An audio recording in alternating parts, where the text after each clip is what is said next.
Evening, folks. Dr. Freedom here with a time some doctor news from in and around the universe that may or may not just make you a little bit red-faced and upset. As a lot of people have been talking about, and yes, there have been a lot of people talking about it, was the appointing, of course, of the new time team, in which, by the way, the oldest member is 26 years old. Now, there's been a lot of discussion floating around on the back channels, the little bits of here and there, but it's just some of the things that they're saying about the classic series so far from what I've seen do upset me. We're going to go over that in just a minute.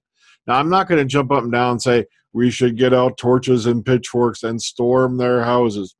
But, it's just some of the things they're saying. It's like they're really putting Classic Who in a bad light. And it just seems to me, while they're claiming to have such a diverse cast, yes, there are many races, genders and all that are equally represented. But the thing is, there's the average age, apparently, if you add them up in average, is 22. Now, with the oldest being Christelle D, who I believe is 26, that means not one of this crew was even alive when the show was even canceled in 89. Now, is that a bit ageist? Yes, because I would prefer to hear it, someone at least with who grew up watching this stuff, give their perspective on it instead of sitting here making snide comments and yammering on about the special effects. Because the problem was, from what I've seen in the comments, they're holding Classic Who up to the same standard as the new show. But you got to remember, they didn't even have 1/10 the budget that the new show has back in the day. They did not have the money to do a lot of the things they did want to do. They had to really pull this all together on the cheap. And I think it was primarily the extraordinary writing and stories that kept the classic series going for 26 years.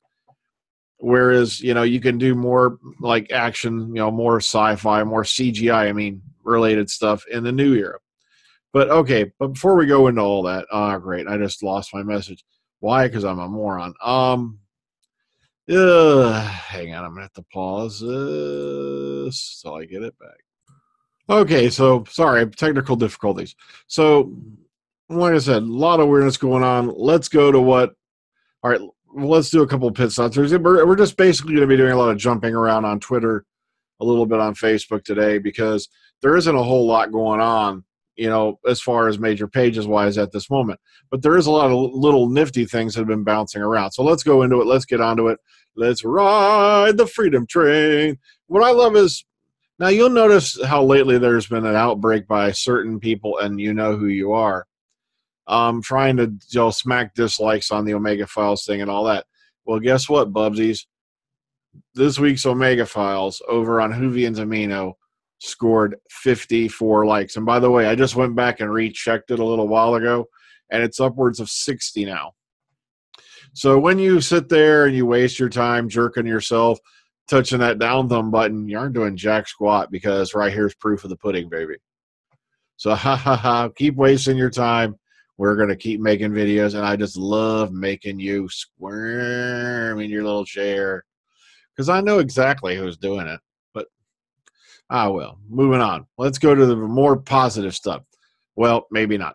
Now, this was being thrown around the mirror. You gotta remember, the mirror is hit and miss. The mirror these days usually has some stuff that, they've been getting that's accurate. But the problem is, I think they're trying to make a mountain out of a molehill. While there were a lot of people talking about the age thing and the time team, I don't think they were furious, and I haven't heard anything about a boycott that I know of. So we got to throw a little water on that. So, but I figure I'll throw it up for you. I'll let you judge for yourself, whether you want to continue on this. But before you go too soft, I want you to read the following. Now, this fella put this up on Twitter, and yes, I will link it to you. This is right out of Doctor Who magazine, and this is a review of Spearhead from Space. And they're only looking at episode 1 of the serial. Yeah, right. Okay. But she's so unrelatable here, and they're referring to Liz Shaw. And the pacing's a lot slower. It's all desk meetings and phone calls. If this was a Stephen Moffat episode, this would have happened within 20 seconds and been sonic. That's Jake Dudman, by the way. And get ready for this. Christelle D. I watch a lot of Classic Who on 1.5 speed. Wow. I love this. I enjoyed this episode, but I didn't find out enough about the Doctor to care about tuning in next week. Then there's no captivating companion for me to care about either. She hands the Doctor a mirror. That's literally all she does. And you wonder why I'm just a little bit upset, a little bit perturbed at this choice of a time team, because it just seems to me like they've brought in a younger generation to help capture an audience, and at the same time, let's put Classic Who back in the closet where we want it. That's just the feeling I'm getting. I can't say that for sure, but just given the fact that they've been sitting here harping on this show, and oh man, it's just, I just can't believe what I just read. They're making me glad I don't even buy Doctor Who magazine anymore. But okay, Georgia Tennant put this up a little bit earlier. All right, having just finished all the episodes of Jenny and now recover from listening to 200 minutes of my own voice, I have to say I'm terribly excited for you all to hear them. Coming soon to Big Finish. And this is, of course, referring to the upcoming Doctor's Daughter Jenny box set that'll be out. So she's finished all her recordings on it. Bam, bam, there you go. Okay, now another bit interesting news for Series 11. Award-winning director Jennifer Perrault will be, and I'm assuming that's how it's pronounced, forgive me, will be directing for Doctor Who Series 11. She won a Best Young Director award at the Broadcast Now BBC B+ Young Talent Awards. And, okay, but her previous work includes directing short films such as The Example, The Ravens. She's also directed episodes of Doctors, Hollyoaks, Stacked, and more. Stacked?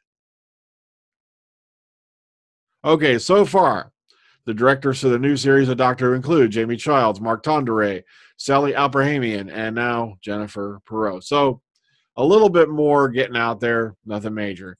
Oh, and by the way, Janet Fielding last weekend visited Castrovalva. Not the planet, the actual place. So I just thought I'd do that in. And I died laughing because Christopher H. Bidmead threw in, quote, Janet is mistaken. Following the huge international success of that show, the Italian Tourist Board commissioned this fake Abruzzo village, this the Escher Forgy the Escher Forgy is their attempt to subvert copyright, as my lawyers will prove. So he's having a little fun with that. So yes, there is a real Castrovalva that the name, that particular episode was based on. All right, Hugh Grant was my first choice to play the Doctor, says Russell T Davies. We knew this how many years ago? I'm not kidding. It says, why is this news again? This was out like over a decade ago. But once again, things to fill the gap. Speaking of good news, get off my, get. Peter Capaldi is teaming back up with Armando Iannucci for David Copperfield. That's correct. He's set to re-team with Armando Iannucci on the director's new movie adaptation of Charles Dickens' novel. David Copperfield. Iannucci announced on his Twitter account that Tuesday that Capaldi would play the ever-optimistic Mr. Macabre in the personal history of David Copperfield, which is currently in pre-production. It marks Capaldi's first major live-action role since his swan song episode of BBC's Doctor Who aired in December. And there's some nice, cute photos with him. So the Cappy's already working, unlike somebody else I can mention who's about to lose a bunch of jobs. All right, moving on. Knock Knock script is up for auction. Doctor Appreciation Society is holding an online auction for charity with a signed script from the last series of Doctor Who up for sale. Okay, so this original copy of Mike Bartlett's script for Knock Knock is signed by Peter Capaldi, David Suchet, Pearl Mackie, and Mike himself, and it's one of 17 objects being sold to raise money for Denville Hall, an actors' charity that's supported by Lalla Ward and the Muswell Hill Syrian Refugees Relief Project, supported by Peter and Elaine Capaldi. And other items include a Big Finish script signed by cast members, including Alex Kingston and David Bradley. The online auction follows a successful event at the DWAS convention, the Capitol, which raised £3,887 for charities. And over the past 3 years, the Society has raised £9,182 for noble causes. For more details on this, on the website, the auction website. Oh, Jesus H. Jones. Oh, sweet meteor of death, please bring thy great sacred gift of extinction. I'm sorry, I was having a moment there. All right. Lalla Ward interviewed at the Capitol 3, and this is it's just a short little thing, just under 5 minutes, and she goes into a number of topics here, and here. And if you're a really big fan of Romana 2, bam, here, go watch this. And lastly, for today, another photo of these little weirdos, the class weirdos, has popped up, and basically, it's hinting more and more that, yes, there's going to be a class Big Finish audio. But like I said, let's wait for confirmation before we go nuts. But, all right, this little nugget popped up. Hi, Blair. I hope you're well. Here's an ed of Yaya signed off by Scott. Ready for your magical music. Thanks, from Luke. And, of course, they're referring to Scott Hancock, who, by the way, is a Big Finish director. So it's kind of starting to look like, yeah, there might be some meat to that story that they're doing a class Big Finish audio. All I say is this: good luck, guys. I don't want to really, whiz on Patrick Ness in any way, but the problem was you had one writer basically for an entire series, and it's kind of obvious he was phoning it in towards the end. It just, oh God, after Night Visiting, which I believe was the 3rd episode, it just went rolling downhill like a snowball headed for hell. It really did. It just, and then I'm not even going to go into it. It was really frustrating that spinoff just went so badly. Well, folks, like I said, them young whippersnappers are making fun of classic. Get off my lawn. But at the same time, people do have a legitimate beef. From just that little sample I've read of you, you should be very disturbed if you're a classic fan, because it just seems to me like they've just been brought in to outright trash Classic Who in an effort to up, New Who.